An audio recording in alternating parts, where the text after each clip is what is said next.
Hey, hi, hello. Welcome to Diana Emerson Today. Today we're listening to Laverne K. Parsons and Erica Trina Bauman. Okay, true Mine crime. started like any other day for 41-year-old Laverne Parsons, who worked as a physical therapist at a clinic called Healing Hands in Grovetown, Georgia. Laverne had one child, Derek, whom she doted on. That day, she took Derek to school and returned home to pick up some things for work. However, Laverne never reported for work. In fact, her colleagues never heard from her again. What happened to Laverne? Did she get tired of it all and run away? Or was there a darker explanation behind her disappearance? This story takes us to Grovetown, a town in Columbia County, Georgia, where the residents are hospitable and friendly. The town saw a surge in population due to occupation and the construction of multiple housing units, transforming it from a quiet town into a bustling hub. Presently, Grovetown is home to a little over 15,000 people, a significant increase from the 1990 census figure of 3,500. Historically, Grovetown's been a retreat for affluent nearby Augusta residents seeking relief from the city's heat during summers. In terms of safety, Grovetown has an overall crime rate of 9 incidents per thousand residents, which aligns with the average crime rate for cities and towns of various sizes across America. This is the town where Laverne K. Parsons lived. Laverne Catherine K. Sanner Parsons was born in Pennsylvania to Arthur and Mabel Sanner on February 11, 1968. Laverne grew up with three brothers, Kenny, Chuck, and Arthur, and three sisters, Elma, Mary, and Olive. Together, they had a loving and supportive upbringing. Growing up in a nurturing home laid the foundations for Laverne's caring nature. From her early years, Laverne showed an extraordinary dedication to her loved ones. After graduating from Laurel Highlands High School in 1987, she married her high school sweetheart, David R. Parsons. Not long after, David enrolled in the United States Army. Nevertheless, their marriage grew into a beautiful family with the arrival of their son, Derek. Family was the cornerstone of Laverne's life, and she radiated immense joy and pride in being a dedicated Army wife and mother. Her love for her family always took precedence over her own needs. However, what set Laverne apart was her passion for being a baseball mom. It was not just a role for her. It was a deep-rooted enthusiasm and an avenue for active involvement in her son Derek's life. In addition to her role as a mother, Laverne was a cherished member of the Church of Christ. Her faith was an integral part of her life.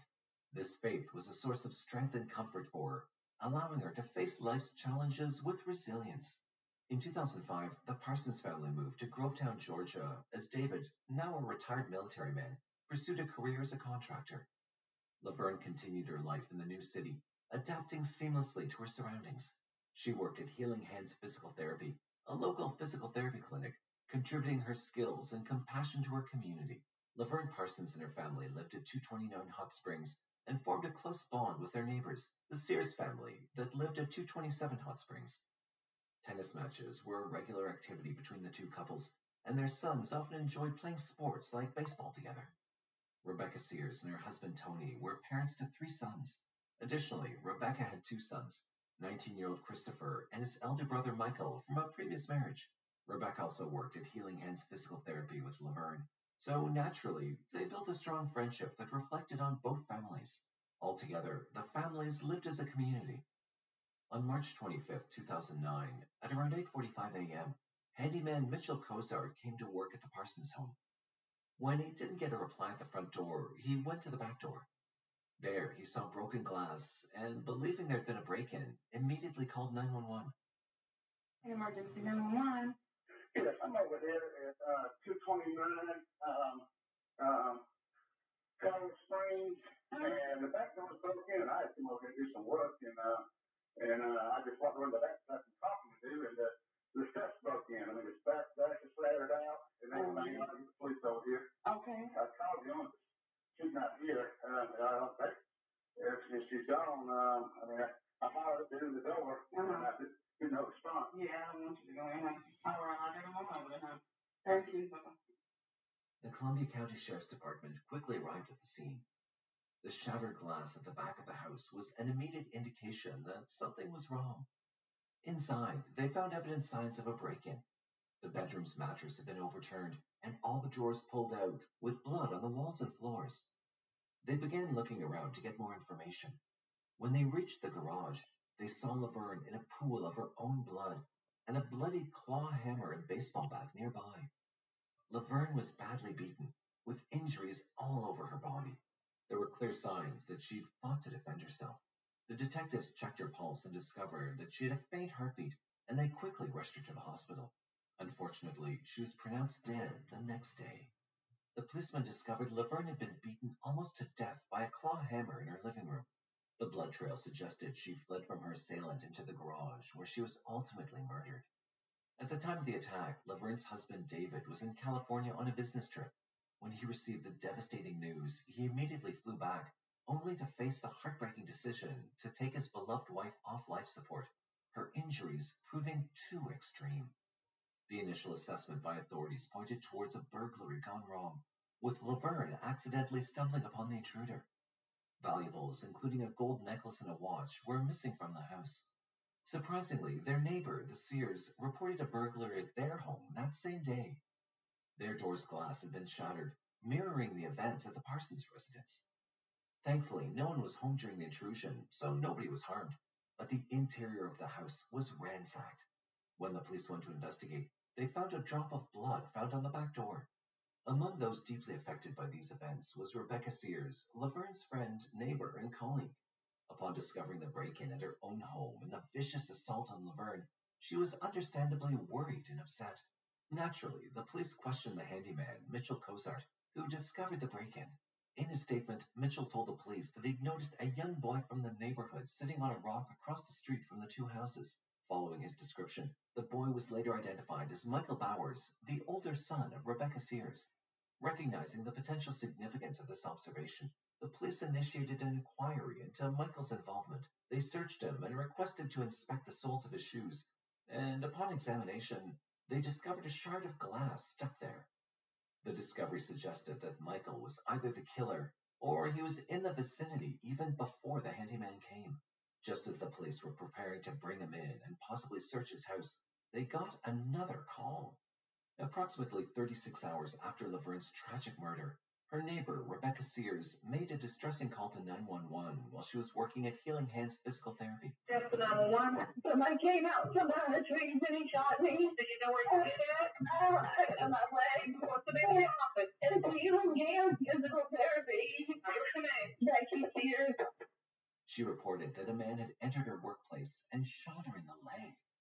This man had also threatened her, warning that she'd be shot in the face if he didn't receive money.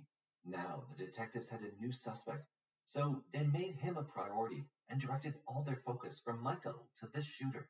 However, detectives were unable to find the man that had shot Rebecca, so they soon began investigating Michael again. This time, however, they found some incriminating information. Following the shooting of Rebecca, the police intensified their investigation into the background of Michael Bowers. They discovered he had a history of criminal activity and was struggling with drug issues. Michael's recent behavior had been so erratic that his mother, Rebecca, had confided in her neighbors that she was reaching her limit with him and would soon kick him out. The case appeared straightforward. Michael had a motive, preventing his mom from kicking him out, as well as ample opportunity and incriminating evidence tying him to the crime scene. However, things are not always as they seem. About 48 hours following Laverne's murder, a shocking and surprising event that would make you question everything happened. An inmate named Jerry Jacobs, who happened to be Rebecca's brother, contacted the police. She was crying, and she had asked me if I knew of anybody, or if I knew a way that we could do this to kill Kate and make it look like an accident. She's like, no. She's like, I really want to. She said, can we do this? And I'm like, no, we can't. She stopped calling me altogether, but she would call Christopher almost every night. Jerry suggested that his sister might have been involved in Laverne's murder. According to Jerry, Rebecca had visited him before Laverne's murder and confessed to having an affair with David Parsons, Laverne's husband. She'd even asked Jerry if he knew someone who could eliminate Laverne and make it look like an accident. However, Jerry wisely declined and didn't get involved. Detectives were shocked by this new information.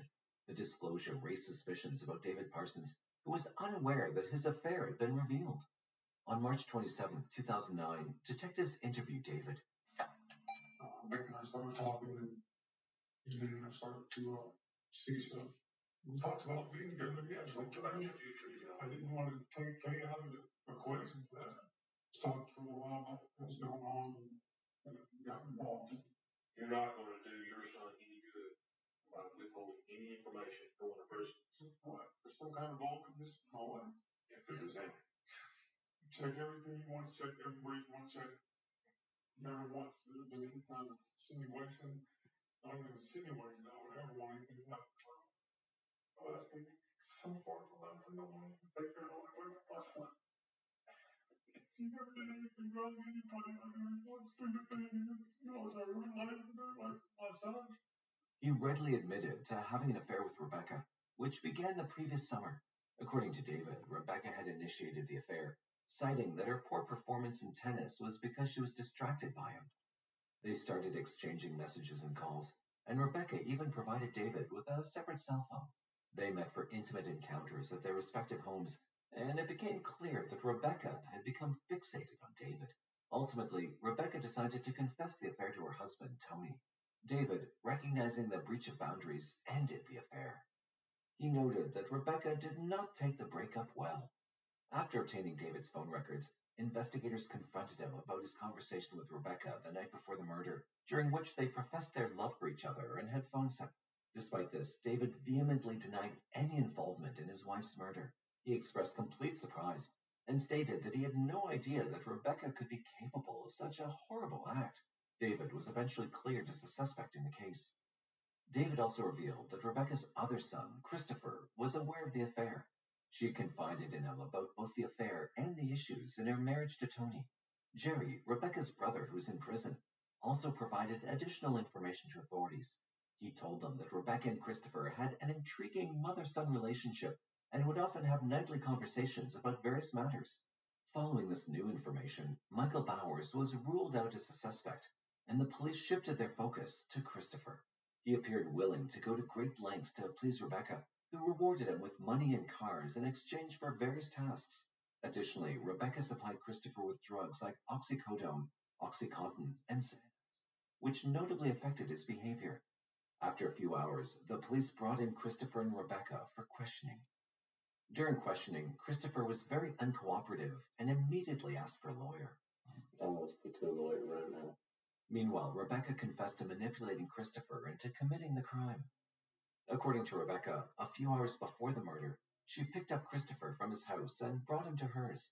He hid in a spare bedroom while she left with their children. Laverne, too, left her home to take Derek to school. Seizing the opportunity, Christopher jumped the fence to Laverne's house, broke in, and lay in wait for her. When she returned, he viciously attacked her immediately and then staged the burglary. He then fled into the woods using a pre-packed backpack. It became evident that this assault was premeditated, a result of planning between Christopher and Rebecca. Later, when Rebecca picked Christopher up, she noticed blood on his face, and Christopher confirmed that he'd taken care of everything. Eventually, Christopher confessed to viciously assaulting Laverne. But that wasn't all. Rebecca also revealed that the attack at her on her workplace was staged to divert police attention away from them. The plan was for Christopher to threaten Rebecca with a gun. However, events took a tragic turn when he accidentally pulled the trigger, shooting his mom in the leg. Consequently, they were both arrested and charged with murder. Both Christopher and Rebecca entered not guilty pleas and were facing the death penalty. The prosecution stated that Rebecca was the mastermind behind the murder, and that she had planned it because she wanted David to herself. Columbia County Sheriff's Captain Steve Morris noted that this was one of the saddest, if not the saddest case we've investigated in a long, long time. During the proceedings, Rebecca was emotional and would often shed tears. At a particular moment, she and her son blew kisses to each other. At another instant, she mouthed, "I love you." Rebecca later took a plea agreement. To avoid the death penalty, she provided information to aid their case. In May of 2012, Rebecca shared critical information with her attorney and the prosecution.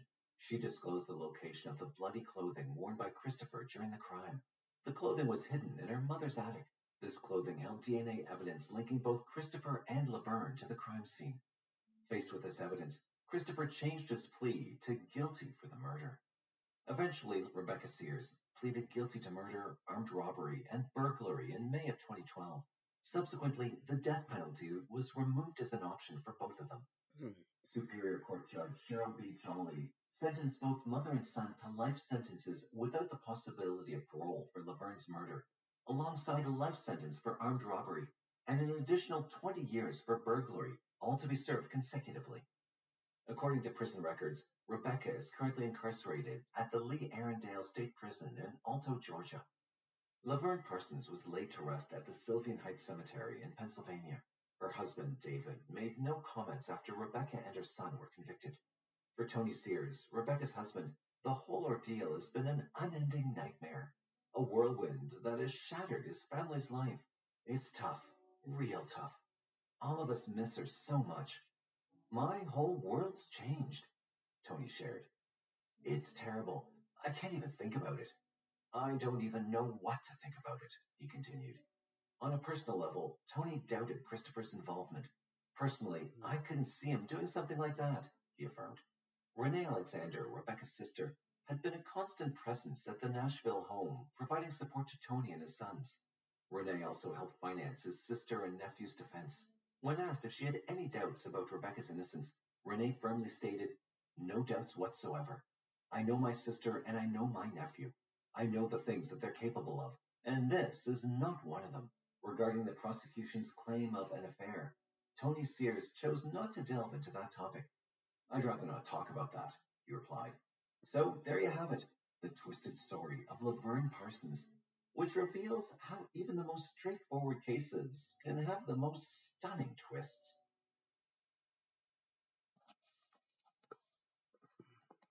In the enchanting landscape of Bremerhaven, Germany, where waves touch the shore and love stories usually find their happily ever afters, a sinister mystery unfolded. On March 1st, 2022, a suitcase washed up on the shores of River Weisser in Germany. Inside was a dismembered body. The body was identified to be of 32-year-old Ekaterina Baumans. How did this young and spirited woman meet such a tragic fate? And what kind of twisted betrayal was uncovered as police hunted for the truth behind her murder? Nestled along the northern coast of Germany, along River Weisser, Bremerhaven is a captivating port city with a rich heritage of preserved wartime ships and seafaring museums. The place attracts lots of travelers with its unique blend of history and modernity. Life in Bremerhaven is deeply connected to the sea, and a distinct maritime influence can be seen in the cuisine, culture, and even the daily rhythms of the city. Bremerhaven is mostly safe, with a relatively low crime rate compared to other large cities in Germany. However, in 2022, the tragic case of Ekaterina Baumann shocked the whole nation and gained global attention. Ekaterina Bulgova was born on May 13, 1989, in her hometown of St. Petersburg in Russia. Even as a young girl, she was smart and intelligent and excelled at school. Her dreams and talents were nurtured by her loving family, especially her mother, Svetlana Bulgova. In 2009, at the age of 20, Ekaterina went on a family holiday to Turkey. This was where her life changed forever when she met Walter Baumann. Walter Baumann was 33 years old when he met Ekaterina in Turkey on a vacation. Born and raised in Kazakhstan, Walter was fluent in Russian, which helped him to get closer to Ekaterina. Despite the 13-year age gap, Walter was able to charm the young woman with his maturity and stability. He was a German citizen and lived with his parents in Bremerhaven, where he worked at the port. Walter was proud of his background, but didn't put much effort into his appearance, while Ekaterina was beautiful and charming. However, despite the differences, the couple fell for each other right away. Even when they returned to their respective countries after the vacation, they maintained a long-distance relationship through the internet and phone calls. In fact, Walter managed to visit Ekaterina a few times in St. Petersburg, which further strengthened their love story. Walter's commitment to Ekaterina's dreams ran deep. Ekaterina was a second-year graduate student at the time, and Walter helped her transition to Hamburg University in Germany, a decision that would change the course of their lives. In 2010, Ekaterina moved continents to embrace her new life in Germany and build a future with Walter. Though miles away from Russia, Ekaterina maintained a strong bond with her family through regular communication, keeping their hearts connected. She continued to build on her previous studies in Russia and pursued a degree in business administration at Hamburg University. Ekaterina found peace by going for runs and practicing yoga. She loved to explore her new home, finding tranquil spots where she could unwind. After a few months in Germany, the couple decided to take a major step forward. In 2010, they got married, and the celebration was a portrayal of pure happiness and extravagance. Walter's friend Alexander, who attended the wedding, would later recall the ceremony as a lavish affair, and Ekaterina was the most beautiful bride he'd ever seen. Ekaterina and Walter exchanged their vows at a lighthouse near Bremerhaven, symbolizing their love as the guiding light to a bright future. Then they hopped on a big white horse-drawn carriage, which was a rare sight in Germany. Their story, at a glance, mirrored a fairy tale. But instead of a lavish castle, the newlyweds made their home in Walter's parents' house, embarking on the journey of a shared family life with a promise of enduring love and devotion. But nobody could have guessed how this so-called fairy tale would have an ugly ending. Fast forward 12 years to 2022. 32-year-old Ekaterina, now the mother of a 5-year-old girl, suddenly cut off all contact with her family in Russia. It was as if she vanished into thin air. Back home in Russia, her mother Svetlana grew increasingly worried after being unable to contact Ekaterina since February 4th, 2022. 2 days later, she requested for a welfare check from the German police, only to find out that no one knew where she was. A nationwide search went on for weeks, as German officials, along with the Canine Department of Police Sniffer Dogs, searched for Ekaterina relentlessly. On March 1st, 2022, 25 days after Ekaterina's unexplained disappearance, a chilling discovery sent shockwaves through Bremerhaven and soon the entire nation, and even as far as Russia. It all started with a regular passerby strolling along the serene river Vesel when he spotted a peculiar suitcase washed ashore. Curious, he opened the suitcase, but what he found inside would haunt his nightmares. A dismembered body of a woman wrapped in garbage bags, with some parts missing. Tragically, it was confirmed that the victim was none other than 32-year-old Ekaterina Baumann. The eerie twist in this grim tale was the suitcase's proximity to the very lighthouse where Ekaterina had celebrated her wedding. It was as though fate had brought this dark secret to light. This horrific turn of events left the community in shock. To process their grief, residents of Bremerhaven created an impromptu memorial, leaving flowers, candles, and heartfelt letters to remember the beautiful young woman who had charmed many with her bright personality. But how did Ekaterina's dreamy life turn into the darkest nightmare? What could be the motive behind such monstrosity? To get the answers, we need to rewind and trace back Ekaterina's life in Germany. Right after the marriage, Ekaterina's life took an unexpected turn as she found herself living with Walter's parents, a situation that quickly turned challenging.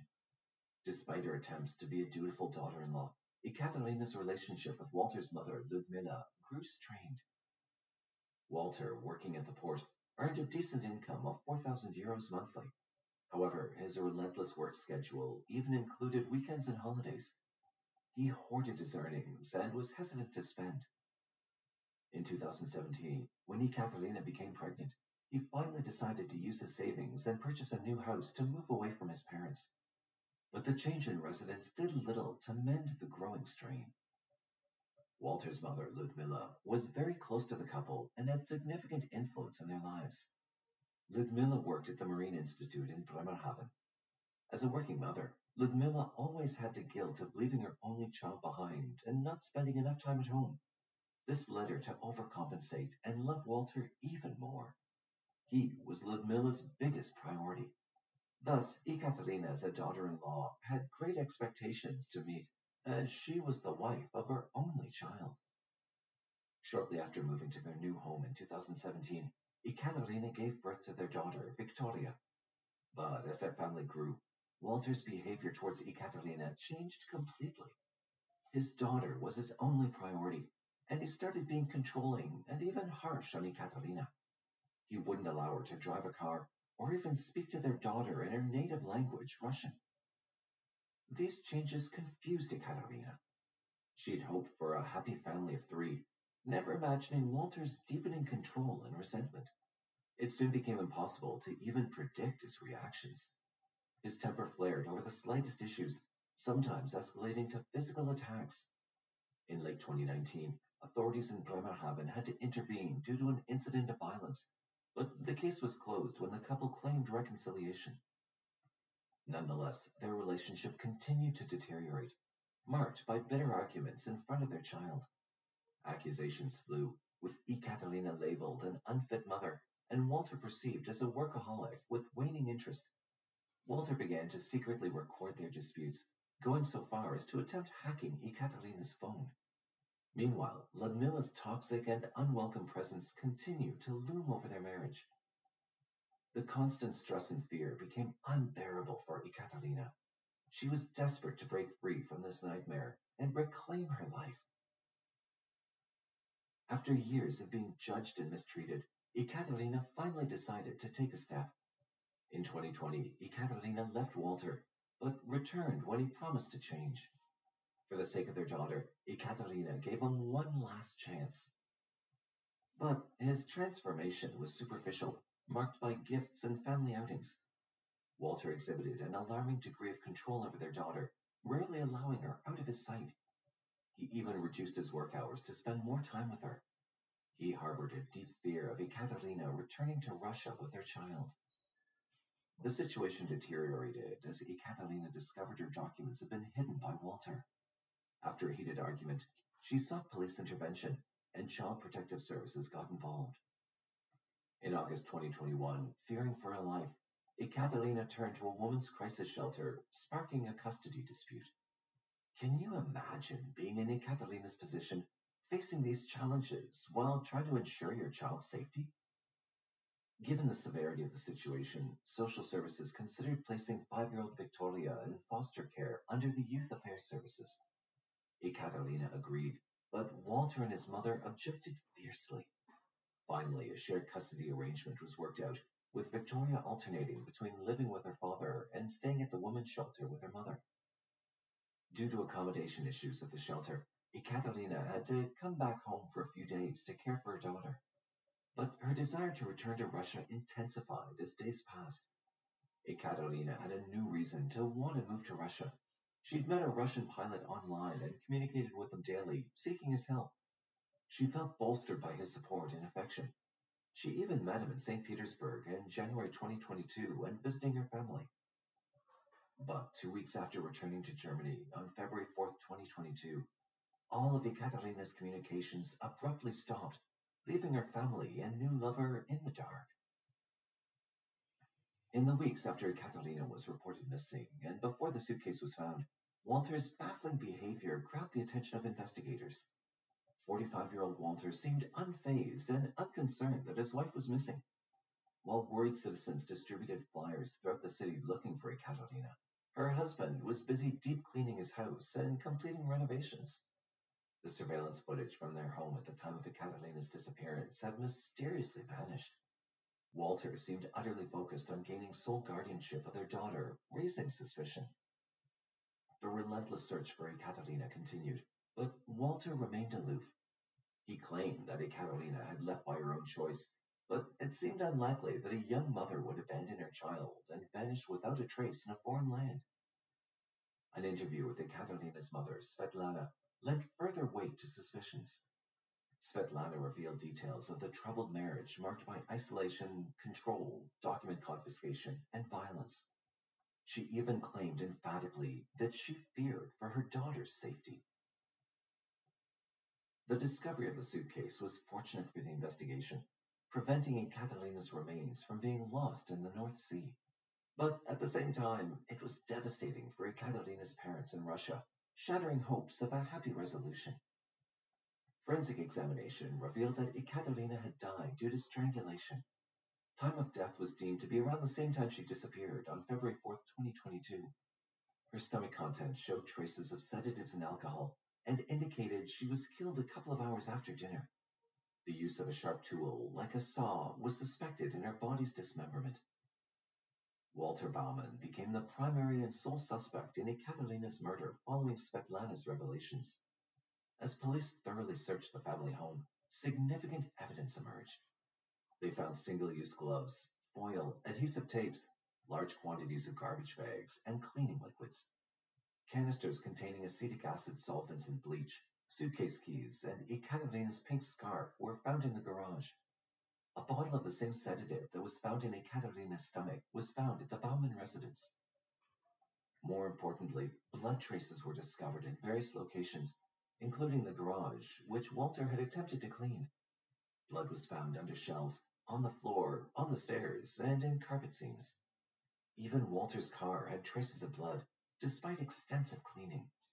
Experts from the Institute of Forensic Medicine confirmed all the blood samples matched Ekaterina's blood type. Few of Ekaterina's personal items remained at the home. Most of her clothes had been discarded. Her wedding photo was hidden behind the piano. The white jacket she wore in her last selfie was discovered in a trash container at Ludmila Bauman's workplace. Ekaterina's phone record showed her last connection to the network on the evening of February 4th, 2022.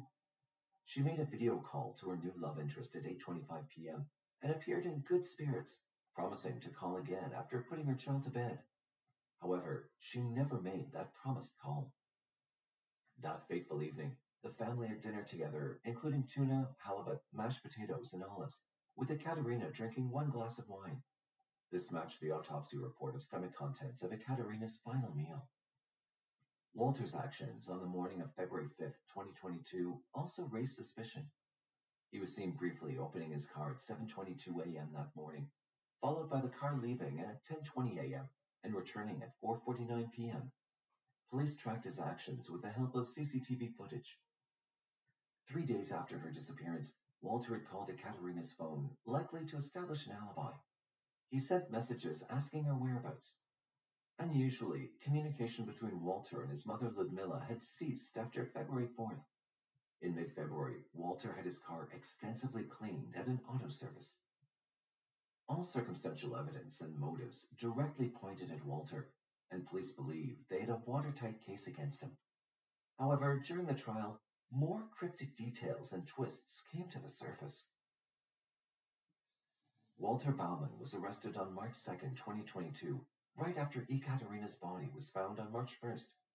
He was arrested on charges of first-degree murder. Based on the reports of the investigation and autopsy, the trial was held on August 26, 2022.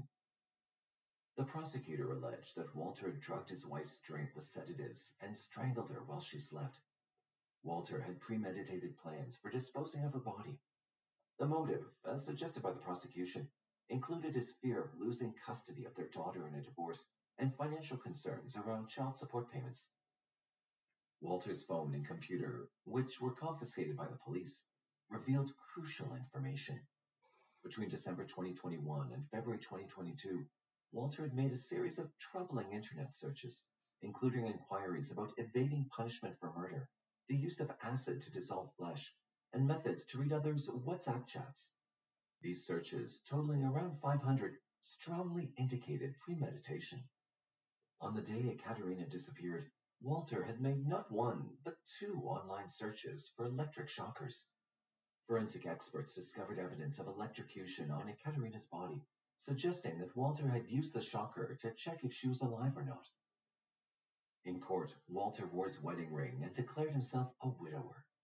He remained silent and unresponsive to the charges against him, and occasionally plugged his ears during witness testimonies, as if dissociating himself from the proceedings. As strong evidence against Walter piled up, an unexpected event surprised the jury, prosecutors, and even the defense attorney. Walter's mother, Ludmila Bauman, confessed to taking Ekaterina's life, explaining that she'd visited the couple's house that fateful evening and found Ekaterina asleep on the couch. When trying to wake her, a confrontation ensued. According to Ludmila, she'd strangled her son's wife during the fight. She expressed regret, stating, "I loved Ekaterina as a daughter. I didn't want this." Ludmila wrote 2 letters to the court admitting her guilt and asserting her son's innocence. However, the prosecution sensed that Ludmila's confession might be triggered by her immense love for her son. Even the court didn't accept her testimony, as all evidence pointed to Walter. Ludmila's phone pedometer records showed she was not present at the time of the murder, but had arrived later that night. However, Ludmila did prove her participation in the crime by guiding police to the location of some of Ekaterina's missing body parts. This suggested she'd acted as an accomplice, even if she didn't directly participate in the crime. She had helped Walter clean the house and cover up evidence. But much to everyone's shock, Ludmila was neither arrested nor charged with any crime, raising questions about the German legal system's handling of the case.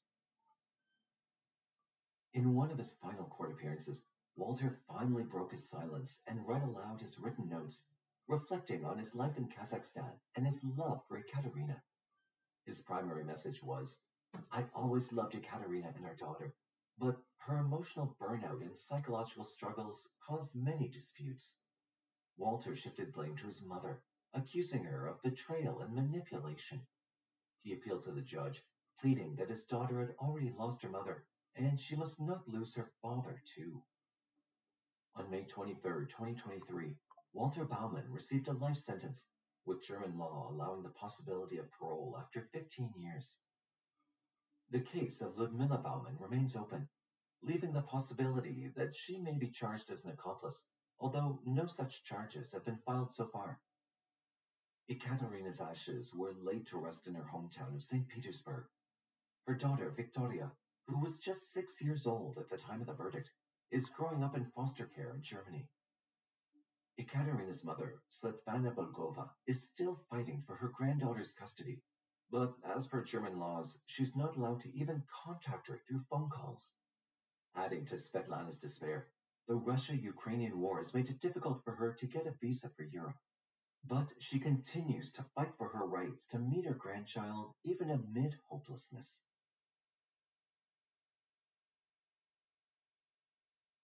On April 25, 2005, Tasha Lamkin arrived at the David Motel in Shreveport, Louisiana with her cousin Tanya Douglas. Both Tasha and Tanya loved traveling and had rented a car from Houston, Texas to Shreveport, Louisiana. They reached the motel by 11 p.m., and although they were hungry, they were even more exhausted, so they decided to go to bed.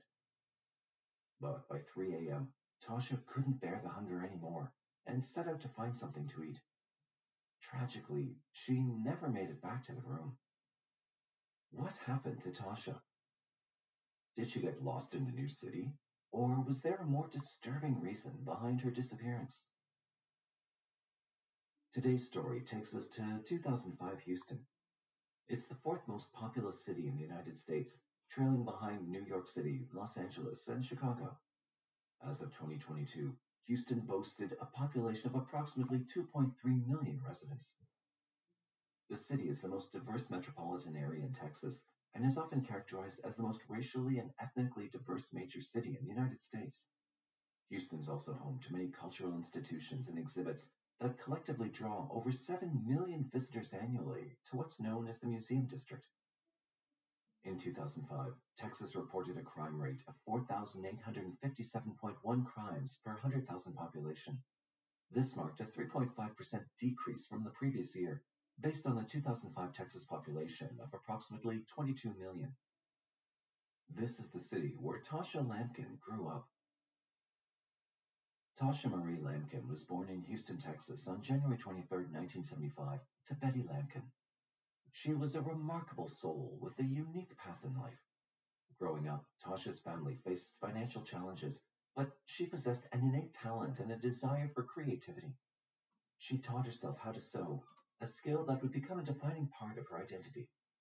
Tasha didn't just make clothes, she made unique designs. In her high school years, life took an unexpected turn when Tasha became a mother. Her son became the center of her universe, and she was determined to provide him with everything she might have missed during her own upbringing. This unwavering love for children led her to discover her calling. Tasha loved kids, and she embarked on a journey to create a haven for them. Tasha's dream came to life when she opened a daycare. It wasn't just a business. It was an extension of her nurturing nature and love for children. She dedicated her time to caring for them. Her daycare became a place of laughter and endless affection. Tasha Lampkin was more than her occupation. She symbolized determination. It was this love that endeared Tasha to her cousin, Tanya Douglas. Tasha Lampkin and her cousin, Tanya Douglas, shared a special bond, often embarking on adventures together. On April 22, 2005, both of them traveled to Shreveport, Louisiana with a rented car. They planned to go on adventures and visit family and friends. Tasha and Tanya arrived at the David Motel in Shreveport, Louisiana around 11 p.m. and settled in for the night. On April 23, 2005, around 3 a.m., Tasha decided to go out for a bite to eat. She told Tanya she'd be back soon and left the motel.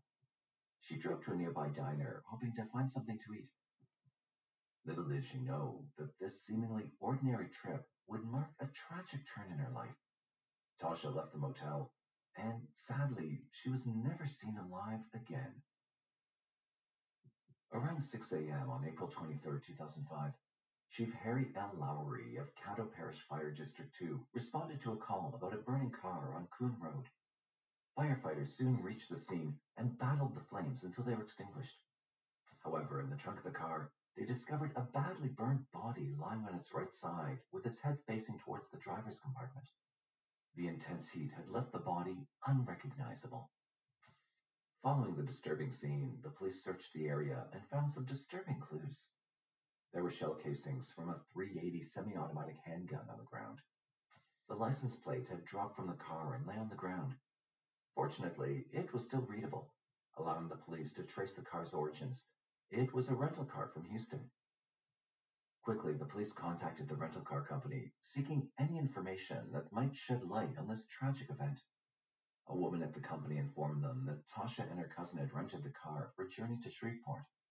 She also provided them with a crucial lead, the David Motel. She gave them the address of the David Motel where they were staying. With this vital lead in hand, the police headed to the David Motel to seek answers. When the police arrived at the hotel, they located Tanya, Tasha's cousin, and informed her that their rental car had been discovered with a lifeless body inside. Tanya was devastated by the news. They asked her to come with her to identify the body, but the body was burnt beyond recognition, and Tanya was unable to identify her cousin Tasha. However, through a painstaking process of DNA analysis and dental records, the body was conclusively identified as that of Tasha.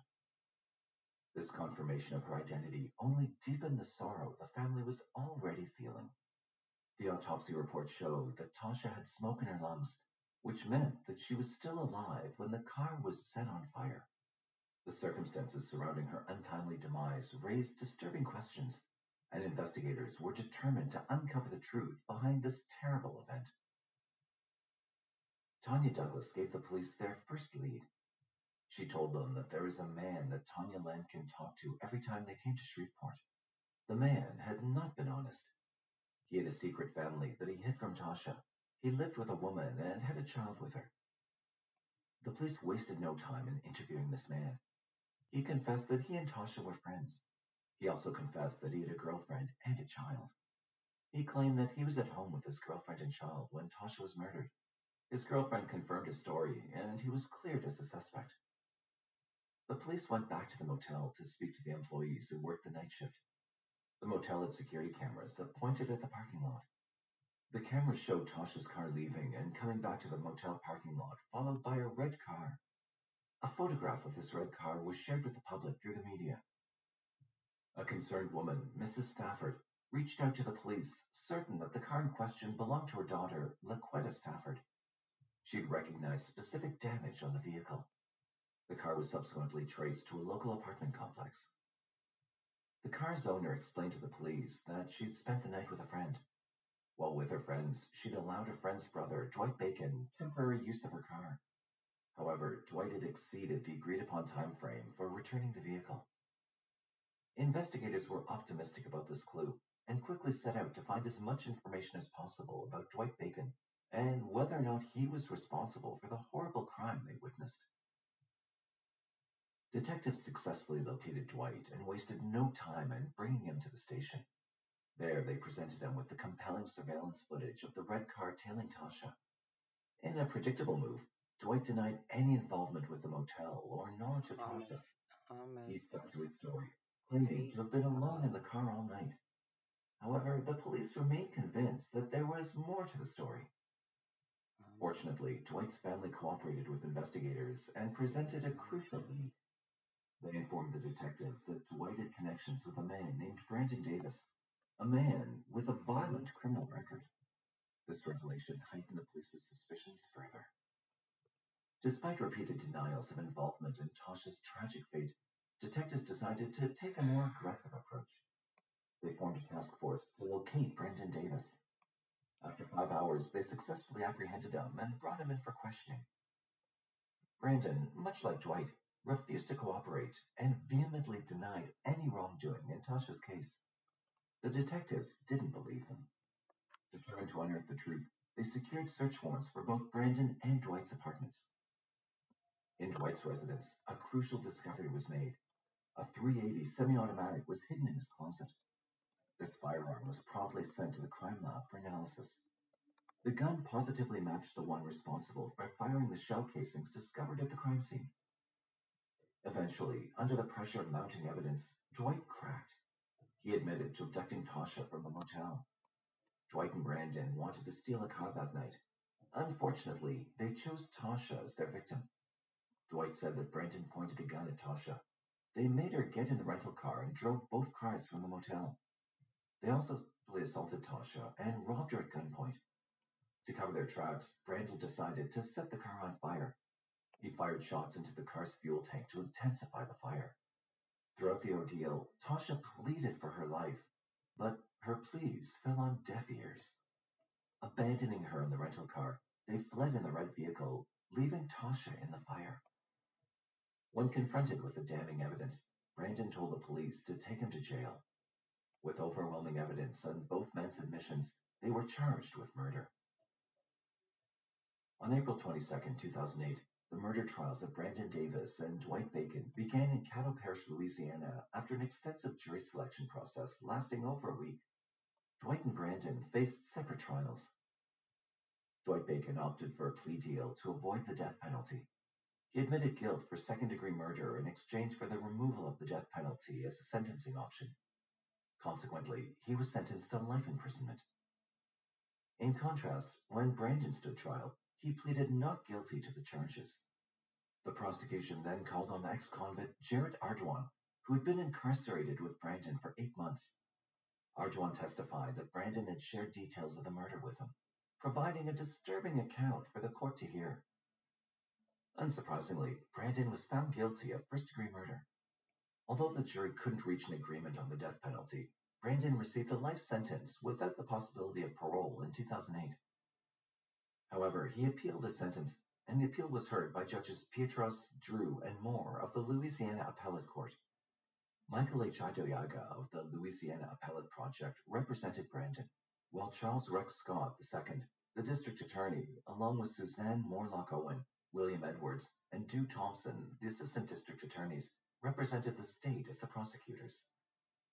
Brandon Davis, through his attorney, appealed his conviction and sentence, claiming that there was not enough evidence to prove that he was guilty beyond a reasonable doubt. There was no physical evidence that linked him to Tasha Lampkin or her murder. The motel surveillance video was unclear and unreliable. Laquetta Stafford's testimony was biased and contradicted by other witnesses. Dwight Bacon's confession and testimony were coerced and self-serving. The state failed to prove his intent or specific intent to kill Tasha Lampkin.